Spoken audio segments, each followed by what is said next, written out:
Al-Mawardi menyebutkan dalam kitabnya Al-Ahkam As-Sultaniyah bahwa di antara tugas imam adalah mengambil fe dan sedekah. Apa ini bisa Ustadz dijadikan dalil bahwa infak persenan itu sebenarnya disyariatkan? Ya, Al-Mawardi di dalam kitabnya beliau menyebutkan tentang tugas imam. Yang memang betul di situ disebutkan adalah jibayatu al-fai wa sadaqah, itu mengumpulkan, ya, menjemput, ya, sedekah dan juga fai. Tapi perlu kita tahu siapa yang dimaksud dengan sultan di sini. Ya, siapa yang dimaksud dengan imam di sini? Tadi sudah kita sampaikan, yang dimaksud oleh para ulama dengan imam, dengan sultan di sini adalah penguasa yang sah. Ya, ini adalah maksud dari ucapan Al-Mawardi yang di dalam kitab beliau ini, yaitu imam dimaksud adalah penguasa yang sah, bukan imam sebuah aliran. Ini antum bisa tahu sendiri kalau antum membaca kitabnya dari awal sampai akhir, antum paham bahwasanya dimaksud dengan ya imam di sini adalah penguasa yang sah. Ya, oleh karena itu beliau ketika menyebutkan tentang tugas ini, dan jumlahnya ada 10 kalau tidak salah. Ya, di antara yang disebutkan di situ selain apa? Selain mengumpulkan sedekah dan juga fai, adalah berjihad di antaranya. Ya, berjihad. Demikian pula menjaga perbatasan negara. Berarti dia punya kekuasaan, punya daerah. Ya, bukan imam yang tidak memiliki daerah, atau dinamakan imam tetapi dia tidak memiliki daerah kekuasaan, tidak memiliki tanah kekuasaan. Ini bukan penguasa yang sah yang dimaksud di dalam kitab beliau ini.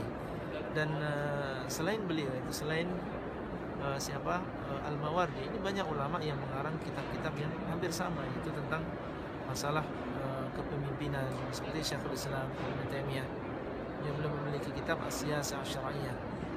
Ya, demikian pula Al-Juwaini yang belum memiliki kitab Ghiyathul Umam. Ya, demikian pula Abu Ya'la ini memiliki kitab yang sama, yaitu Al-Ahkam As-Sultaniyah. Ya, mereka menyebutkan di situ sultan, imam, itu maksudnya adalah penguasa yang sah. Allah Ta'ala a'lam.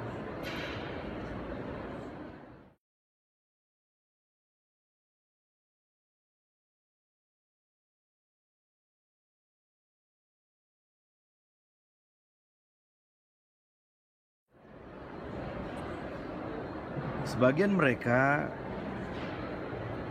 besar atau setidaknya ada sebagian dari mereka setelah membayar infak persenan yang setiap bulan itu, mereka merasa nggak perlu lagi bayar zakat karena seakan-akan menganggap persenan itu seperti zakat.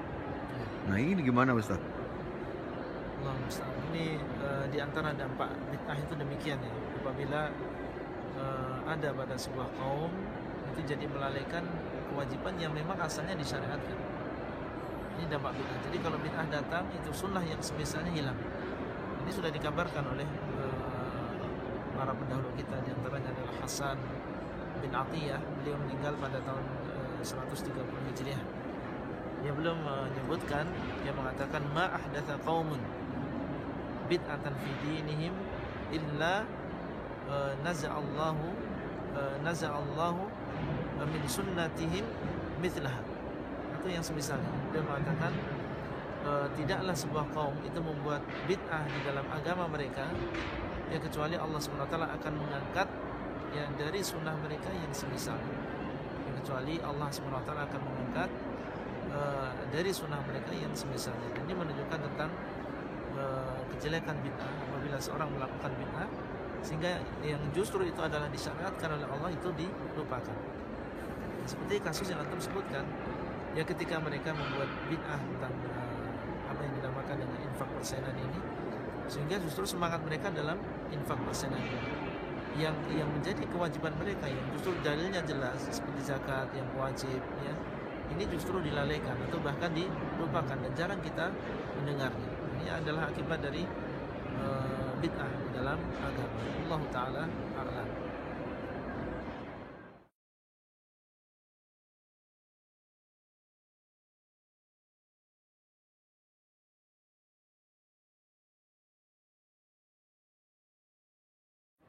Bismillah. Ada juga perumpamaan Ustadz, di sana itu kalau nggak bayar infak persenan itu seperti makan harta atau makan makanan yang kotor itu dianggapnya seperti orang makan ayam sampai ke bulu-bulunya, tulang-tulangnya, bahkan isi perutnya yang kotor dimakan juga. Ini perumpamaan yang gimana Ustaz ya seperti ini? Jadi tadi sudah kita sampaikan ya, infak persenan ini tidak disyariatkan. Ya, infak persenan ini tidak disyariatkan. Ya kalau kita memungutnya, ya kita sebagai seorang pemimpin memungutnya, ini berarti kita telah berbuat zalim. Ya, ini justru malah mengotori hati kita dan juga mengotori harta kita. Ya, karena kita mengambil harta orang lain tanpa hak. Lalu bagaimana kita katakan bahwasanya orang yang membayar infak persenan ini berarti dia berarti memakan harta yang kotor. Demikian pula orang yang membayarnya. Ya. Karena ini berarti sudah ada ta'awun, ya, ada ta'awun di atas dosa. Jadi yang dimaksud dengan membersihkan harta atau infak yang membersihkan harta kita itu adalah infak yang syar'i. Ya, infak yang syar'i yang memang diperintahkan dan tidak ada kezaliman di dalamnya. Ya, sebagaimana firman Allah, khudh min amwalihim shadaqatan tutahhiruhum. Ya, hendaklah kau mengambil dari mereka shadaqatan, ya, sedekah tutahhiruhum yang akan membersihkan mereka. Yang membersihkan mereka, demikian pula membersihkan hati mereka dari kebakhilan, membersihkan harta mereka. Jadi yang membersihkan di sini adalah infak yang syar'i yang memang disyariatkan. Adapun infak yang tidak disyariatkan dan sesuatu yang baru di dalam agama ini tidak pernah diajarkan oleh Allah, tidak pernah diajarkan oleh Rasulullah, dan tidak pernah disunahkan oleh para khulafaur rasyidin, ini tidak bisa membersihkan harta kita, ya. Jadi yang bisa membersihkan itu adalah infak yang disyariatkan. Allah Ta'ala a'lam, mungkin itu yang bisa saya sampaikan.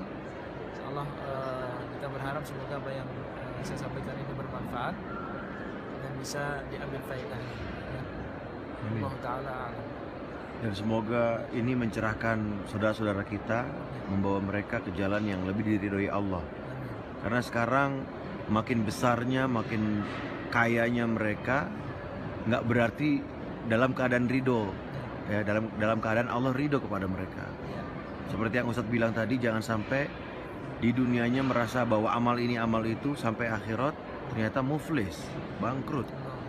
Nauzubillahi min dzalik. Semoga Allah memberi kita semua hidayah dan taufiknya, makin dekat dengan Allah dan Rasulnya insyaallah. Jazakallah khair Ustaz. Barakallahu.